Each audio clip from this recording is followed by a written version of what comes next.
Hi, my name is Brooke, and today I'm going to be making a resin shark fin Lazy Susan. Welcome to Maker's Workshop. I started out without a rigid plan in mind, so I browsed the workshop to check out what materials I had to work with. And then I got to work on the shark fin, as it seemed like a natural starting point. I actually pulled this graphic off of a coloring page, and then manipulated it in Illustrator until I was happy with this shape. I had scraps of wenge wood left over from another project that I thought would also be perfect for this project, so I cut it down to size and then laser cut the fins out of it on our Glowforge. It's feeling a little big. I think I'm going to shrink it down just a little bit, but that's an easy change.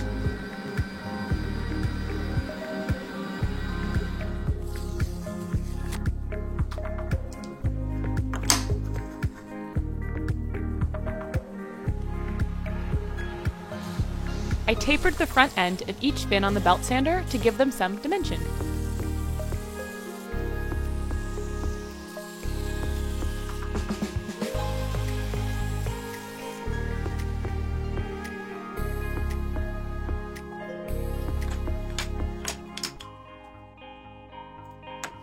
Alright, this is the piece of wood I have decided upon to be the island in the middle of the Lazy Susan. Now typically if I'm doing a resin pour, I rely pretty heavily on our drum sander to sand things off smoothly at the end and make everything look nice and perfect. However, because there's going to be shark fins in this resin pour, I can't do that. So all the sanding is going to need to be done by hand at the end. So I really want to make sure I get everything as perfect as possible leading into the resin pour to minimize the amount of work I'll need to do with the palm sander.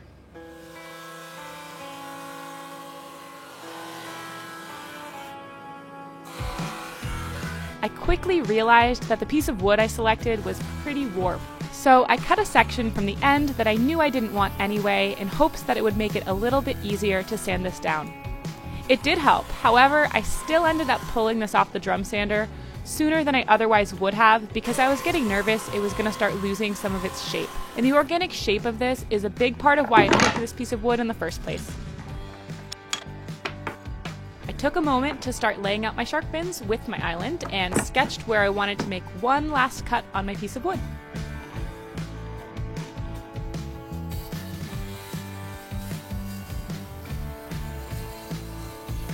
I then used an angle grinder to shape this last cut because it can remove a good amount of material pretty quickly and then smoothed things off with a random orbital sander. Shaping wise, I wasn't going for anything in particular here, I just wanted it to kind of blend with the rest of the piece. Alright, so here's where we're at. I have my big piece of wood for the center all ready to go. It kind of looks like a chicken, but I don't know. I kind of like that about it. And then I also have all of these shark fins ready to go. So it's time to start thinking about how I'm going to pour this resin, and I obviously want this to be circular, but I don't have a circular mold, you see. But what I do have is this big sheet of plywood that's already been covered in Tyvek tape from a different project, and I have a plan to make a circular mold using this as the base. I think it's going to work really well. We'll see how this goes. I tied a Sharpie onto a piece of twine and then cut it to the length of the radius I wanted for my finished circle. I used this to guide me as I drew the circle directly onto the board.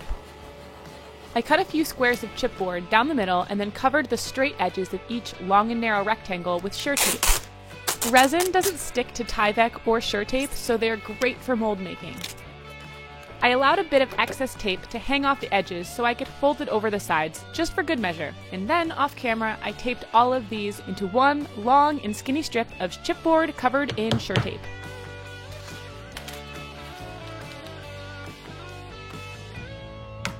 I put nails into my large board around the perimeter of the circle, about every 4 inches or so. This border of nails held the chipboard strip in a perfectly circular shape when I placed it inside.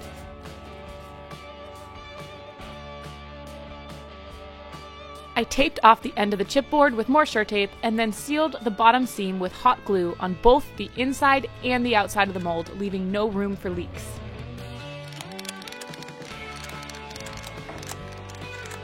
Next, I hot glued my wooden island into place in the mold so that it wouldn't float in the resin pour.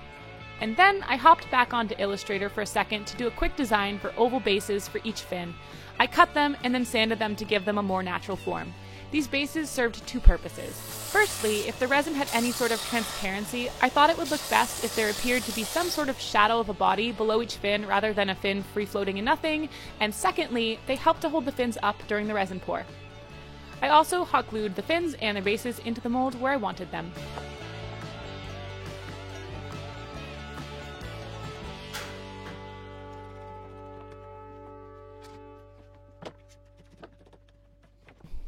Now it's time to pour the resin.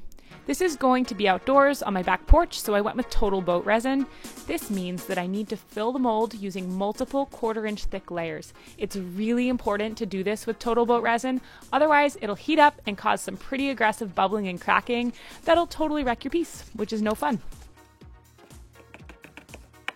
I want the finished piece to be opaque, so if you're looking down on it, you won't be able to see through it to the table.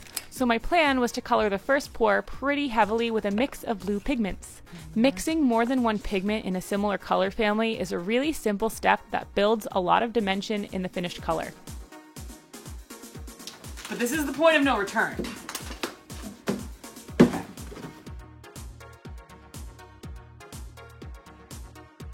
I feel like I should make it more opaque. You should. Yeah.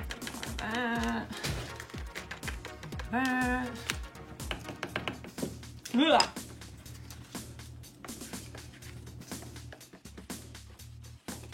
Alright, here we go. Also, I have a bit of a tendency to get caught up in the moment and forget this, but don't be like me. It's really, really important to wear gloves when you're working with resin.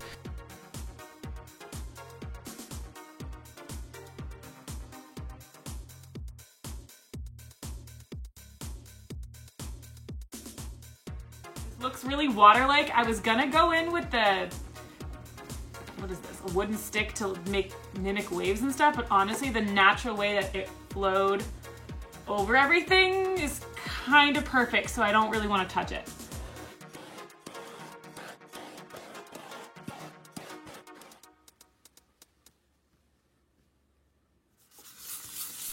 The next day, I sanded the hardened surface with a sanding sponge and then wiped everything down with an alcohol wipe. Both of these steps are crucial to make the next layer of resin adhere. I progressively diluted the pigment in the resin with each layer until it was almost clear for the last pour. This created a great watery look.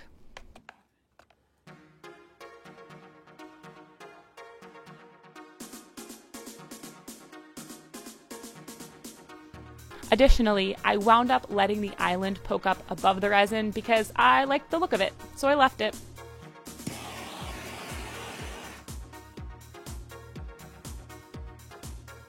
And first thing I'm noticing after it's set up is that this circle method did pretty well. It's certainly not a perfect circle, but I'd give it like a solid B. I'm sure I could think of other methods to make a circular mold, but everything that comes to mind I think would be a lot more labor intensive than this was. So I feel like for the amount of time and effort that I saved doing it this way, it's pretty darn good, and I'm confident that I can smooth out any of the little rough spots in the wood shop later on.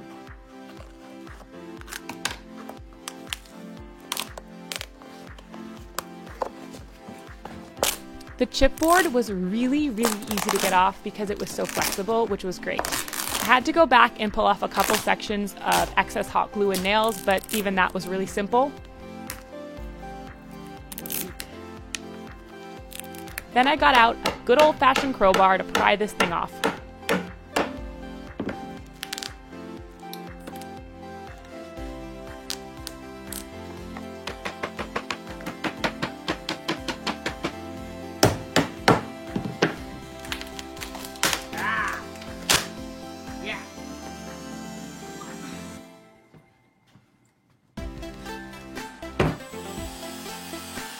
I used a handheld belt sander to round off the edges of my resin.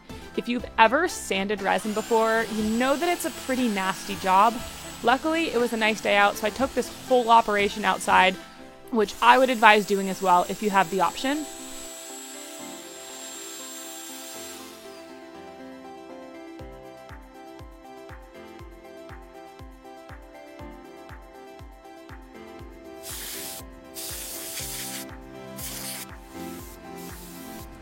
Next, I mixed up a small batch of resin to fill the cracks in my wood before the final resin pour. This is a crucial step when using resin as a finish over wood. If it gets skipped, bubbles form and ruin an otherwise perfectly smooth finish. I scraped off the excess with a card scraper once it hardened, and then sanded all of the surfaces with a random orbital sander.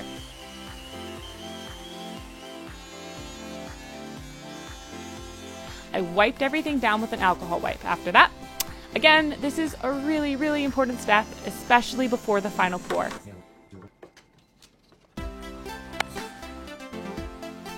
I leveled the circle of resin as well as I could, and then I mixed up a small batch of resin and went for it.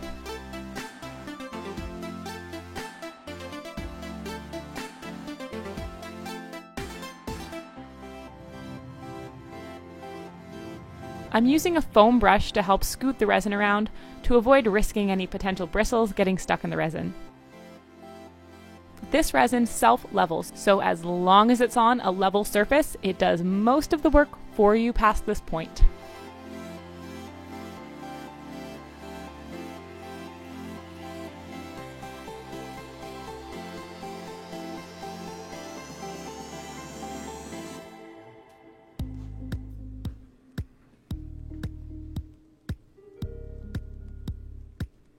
I'm making this for the dining table on my back porch, which has an umbrella pole in the center of it. So I needed to get a hole smack in the center of my Lazy Susan as well. To find the center, I traced the circle on a scrap piece of craft paper and then folded it in half a few times. Where the folds intersect is the center.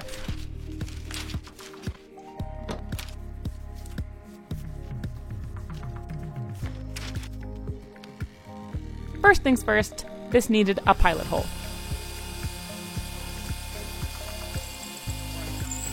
And then I picked out a Forstner bit that had a larger diameter than my umbrella pole. I also wanted to add some wiggle room in there too.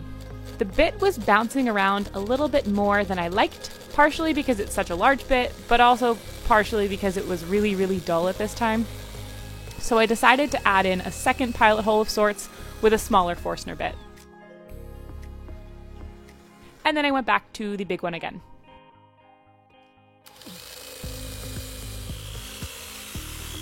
I cleaned off the sawdust with a little help from some canned air.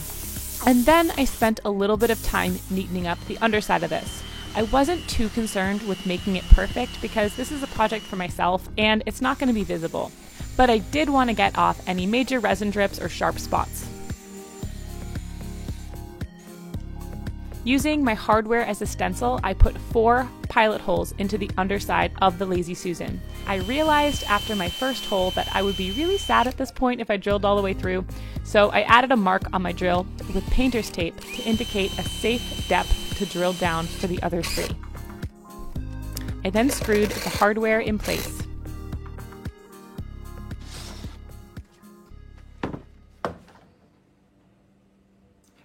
So the hardware that I had for the Lazy Susan has 2 squares that rotate with ball bearings in between them.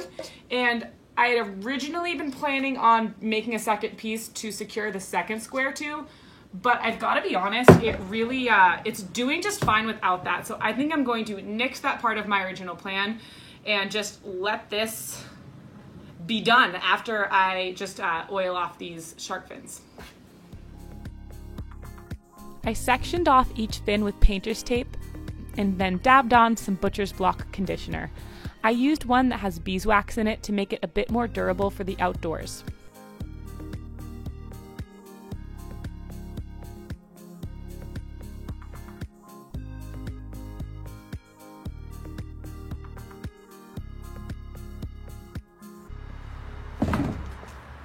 And now comes the part of the project where you get to watch me wrestle with an umbrella.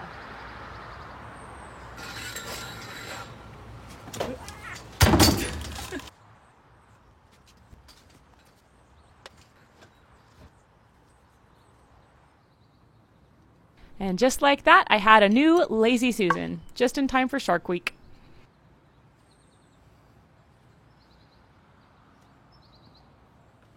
Thank you so much for watching this video. If you liked this video and made it all the way through, don't forget to click the subscribe button.